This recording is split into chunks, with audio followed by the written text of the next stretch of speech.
Abidin. Masuk Islam karena orang Majusi sebelumnya menyembah api dan masuk Islam. Nah, orang Majusi kalau nyembah api ditaruh di bangunan tinggi namanya Manaro. Apinya ditaruh di atas Manaro. Maka begitu orang Persia masuk Islam, apinya dihilangkan, Manaronya ditaruh di depan masjid. Seluruh dunia Islam melihat Manaro kok bagus di depan masjid, maka kemudian semua berlomba-lomba bikin Manaro. Sampai Jakarta bernama Menara. Tiangnya adalah tinggalan orang Majusi. Lah kemudian di situ terjadi peristiwa yang luar biasa. Setelah itu, sebelum sampai ke sini, terjadi peristiwa luar biasa. Pada tanggal 10 Asyura, seluruh cucu-cucu Rasulullah terbunuh oleh Yazid bin Muawiyah. Maka bulan Asyura adalah bulan duka kaum muslimin dunia.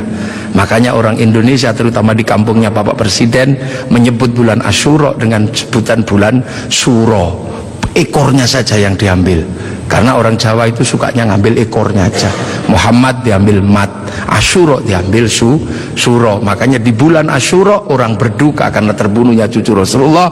Maka di Jawa ada tradisi tidak mantu, tidak nikahkan anak, itu karena bulan duka. Di Jogja ada yang namanya keliling beteng.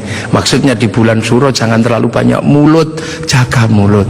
Nah di Solo mengikuti kebo Kiai Slamet, kalau kebonya keluar taiknya diusapkan ke seluruh tubuh. Ini bulan duka, jangan bersolek. Dan biasanya bulan Asyura di Indonesia diikuti dengan santunan anak yatim. Nah inilah. Dan dari situ terus Islam bergerak, makanya monumen-monumen itu lahir Sayyid Ali Zainal Abidin. Lah Sayyid Ali Zainal Abidin kemudian bergeser, punya anak Sayyid Muhammad Baqir, menjauh punya anak Sayyid Ja'far Shadiq, menjauh diteruskan sama Sayyid Ali Uraidi, menjauh diteruskan sama namanya Sayyid Ahmad, diteruskan Sayyid Ubaidillah, teruskan Sayyid Isa An-Naqib, diteruskan sama Sayyid Ahmad Al-Muhajir, teruskan Sayyid Alwi, teruskan Sayyid Muhammad, teruskan Sayyid Alwi, diteruskan namanya Sayyid Ali Khalid Qasam, teruskan putranya namanya Sayyid Ahmad Sohib Mirbat, teruskan namanya Sayyid Alawi Amil Faqih, punya anak Sayyid Abdul Malik sampai Mongolia, punya anak Sayyid Ahmad Jalaluddin sampai Campa, punya anak Sayyid Muhammad sampai Pase, dan punya anak Sayyid Jamaluddin Al-Husaini Al-Kabir sampai tanah Nusantara di pedalaman, yang kemudian karena turunnya di Jawa, Sayyid Jamaluddin Al-Husaini Al-Kabir, orang Jawa punya Hono Coroko, maka kemudian di Jawa dikenal dengan nama Syekh Jumadil Kubro. Dan disitulah kemudian Islam ketemu dengan kebudayaan peradaban Nusantara. Nah inilah tonggak Makkah ini yang akhirnya menjadi penjelasan, oh ternyata Makkah sini geser di sini. Dan kemudian kita diingatkan bahwa Syekh Jumadil Kubro punya anak namanya Said Ibrahim, pindah Palang Tuban sana, punya anak namanya Raden Rohmat Sunan Ampel. Nah ini yang kemudian bangun peradaban baru di Nusantara. Syekh Jumadil Kubro punya murid namanya Samsuddin, pindah Jawa Barat, dikenal dengan nama Syekh Kuro, punya murid namanya Datuk Kahfi, pindah Cirebon, punya murid namanya Syarif Hidayatullah Sunan Gunung Jati. Nah inilah baru kita kemudian menemukan titik sini. Nah pertanyaan-pertanyaan besarnya inilah yang akhirnya kemudian menjadi penjelasan. Lantas bagaimana kita mengikuti Rasulullah di tempat yang jauh ini? Rasulullah memberikan garis namanya ahli sunnah wal jamaah, bahwa Rasulullah yang diajar pertama wal jamaahnya bernama sahabat, wal jamaahnya sahabat generasi kedua namanya tabi'in, tabi'in punya generasi berikutnya namanya tabi'ut tabi'in, dan kita ini adalah generasinya para ulama yang cara pembelajarannya sangat berbeda. Di Arab sana Rasulullah mengajarkan bagaimana makan dengan 3 jari, masih bisa dijalankan sampai hari ini karena di sana masih kurma sama roti. Begitu sampai di Nusantara sudah tidak kurma dan tidak roti, tapi sudah soto, maka makan dengan 3 jari sudah bukan sesuatu yang mudah. Di sana kurban pakai unta, di sini tidak lahir unta tapi lahir kerbau sama sapi. Karena terlahir kerbau sama sapi, maka jangan memaksakan diri kurban pakai unta, nanti ditangkap oleh polisi karena nyuri untanya Kebun Raya Bogor.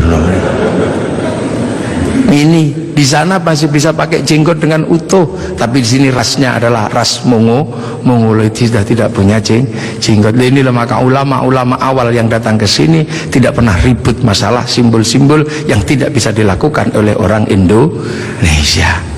Nah, sekarang ini tugas pemerintah karena banyak orang yang kemudian lupa kedudukan itu, kemudian memaksakan menjadi orang dipaksa langsung ikut seperti Rasulullah. Nah, ini yang harus kita pahami, bahwa kita ini berkedudukan sangat jauh.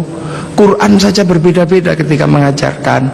Di awal Rasulullah Quran tidak ditulis. Kenapa? Karena sahabat apal Quran. Orang apal tidak perlu menulis. Saya apal wajah istri saya, nggak pernah bawa fotonya kemana-mana, karena saya apal. Makanya ibu-ibu yang fotonya dibawa kemana-mana jangan seneng dulu, jangan-jangan karena belum apal. Lalu kemudian setelah Rasulullah meninggal, sahabat nulis Quran. Nulis Quran sahabat. Untuk apa? Untuk tabiin yang tidak ketemu Rasulullah. Tiba-tiba generasi sahabat meninggal, tabiin mengajar bawahnya. Qurannya sahabat terlalu pinter, cuman lungkik-lungkik kayak cacing gitu aja. Maka kemudian dikasih titik oleh Abul Aswad Ad-Du'ali. Disebar lagi, generasi pertamanya hilang, titik-titik nggak cukup, maka dikasih fathah, kasroh, dhamma atau syakal. Yang ngasih syakal Syekh Khalil bin Ahmad Al-Farahidi. Disebar lagi, yang baca Quran karena Islam rahmatan lil alamin bukan lagi orang Arab semata. Orang Andalusia baca Quran wadduha, keliru menjadi wadduhe. Ini. Nah, orang Turki mustaqim, mustaqin. Masuk ke Indonesia dibaca oleh orang Padang lakanud, keluarnya lakanumi. Karena orang Padang kalau bilang Muhammad, Mahamme. Orang Sunda ketika baca alladzina, sebagian besar keluarnya alladzina. Begitu masuk ke Jawa, ketemu dengan huruf hono coroko. Alhamdu karena punyanya ko, gak punya huruf ha, maka alhamdu menjadi alkamdu, al-fatihah menjadi al-fatihah. Ini itu.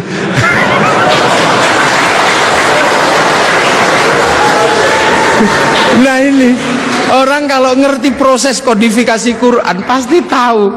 Ketika masuk ke semua negara pasti berbeda. Al-Fatihah menjadi Al-Fatihah. Dan ini yang dialami oleh Bapak Presiden Republik Indonesia. Iya, makanya Al-Fatihah. Itu. Ya Hayyu Ya Qayyum menjadi Ya Kayuku Ya Yumu. Robbil Alamin kayaknya punya huruf ain, nggak punyanya ngo, keluarnya Robbil Ngalamin. Nggak punya dot, punyanya lo, maka Ramadan keluarnya Romlan. Begitu dibaca ulang Bali sangat susah karena orang Bali nggak bisa bilang tok, bilangnya tok. Maka sirotol menjadi sirotol ladzina an'amta alaihim. Islam berkembang ke semua negara dan berbeda. Ketika dibaca oleh orang Bugis alaihim, keluarnya alaihing. Karena orang Bugis kalau bilang n jadi eng, kalau bilang eng jadi n. Makanya ada dulu mantan Kabulok bernama Beduamang, itu berasal dari Abdurrahman. Nah, itulah makanya kemudian Islam bergerak. Nah, lantas apa? Lantas terciptalah sebuah ilmu untuk bagaimana orang di seluruh dunia Islam mampu membaca Al-Quran. Dibikinkanlah sebuah ilmu yang dikasih judul At-Tajwid fi Qiraatil Quran, yang nulis Abu Ubay Qasim bin Salam. Orang akan tahu. Nah, ini generasinya para ulama. Dan yang paling besar, yang mungkin Bapak Presiden sudah pernah saya sampaikan, tapi ingin saya sampaikan lagi biar kita tidak lupa. Ada perubahan besar ketika masuk ke tanah Nusantara, di mana waktu itu tanah Nusantara sangat susah dimasuki Islam. Kenapa? Ini bangsa sudah sangat beradab. Bangsa ini bukan bangsa kecil. Tahun 1222 ke atas, sebelum tahun 1300 sudah mampu menaklukkan Mongol yang menaklukkan Eropa, menaklukkan Arab, mampu ditaklukkan oleh kekuatan Nusantara yang namanya Singasari. Makanya hal itu bisa kita lihat betapa kita bangsa punya tinggalan-tinggalan yang luar biasa. Orang Arab punya alat musik yang namanya terbang, terbuat dari kayu dan kulit. Orang Eropa punya alat musik yang namanya gitar, terbuat dari kayu dan tali. Tapi orang Nusantara salah satu alat musiknya adalah gamelan, terbuat dari logam. Hanya bangsa yang menguasai ilmu pertambangan yang maju dan penguasaan metalurgi yang mapan mampu membuat alat musik dari logam. Dalam cerita-cerita besar, kita juga punya cerita besar yang sama.